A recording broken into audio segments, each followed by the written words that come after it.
Good morning student.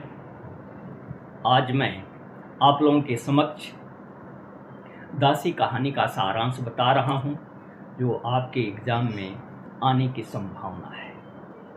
दासी कहानी जयशंकर प्रसाद द्वारा रचित एक ऐतिहासिक कहानी है। इस कहानी में परिस्थितियां जितनी महत्वपूर्ण हैं, उतने ही महत्वपूर्ण इसके पात्र भी हैं।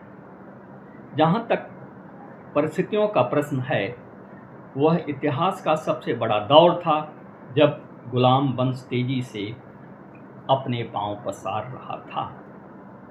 कहा जाता है कि मनुष्य परिस्थितियों का दास होता है, लेकिन इस बात की भी अनदेखी नहीं की जा सकती कि ये परिस्थितियां भी मनुष्य के भविष्य को तय करती हैं। दासी कहानी भी मनुष्य के इन्हीं परिस्थितियों के संघर्ष की कहानी है। इसमें एक ओर राष्ट्रीयता की भावना का विस्तार है, तो दूसरी ओर दासों के साथ साथ मनुष्य के भीतर छिपी लालसा और महत्वाकांक्षा का उद्घाटन भी किया गया है। कहानी का नायक बलराज है। वह मुसलमानों की सेना में भर्ती होकर उच्च पद पाना चाहता था। उसे धन कमाने की लालसा है। इसी लालसा की पूर्ति के लिए वह गजनवी के सुल्तान की सेना में मसऊद की सेना में आ जाता है।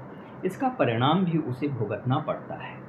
सेल्यूकस के युद्ध में हार के बाद उसे मकसूद की सेना से निकाल दिया जाता है।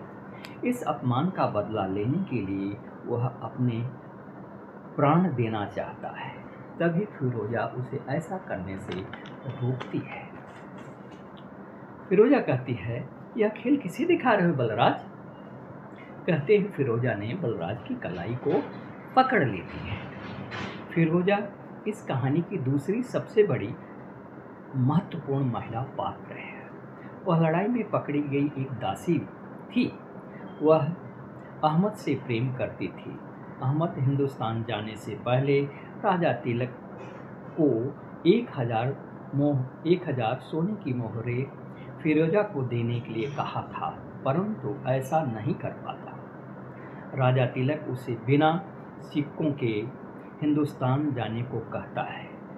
तभी कहता है, तुम अहमद के पास जाना चाहती हो फिरोजा, तो जाओ। मैं कुछ सोने के टुकड़ों के लिए तुम्हारा हृदय नहीं दुखाना चाहता। इरावती एक हिंदू कन्या है, जो इस कहानी की महिला पात्र है।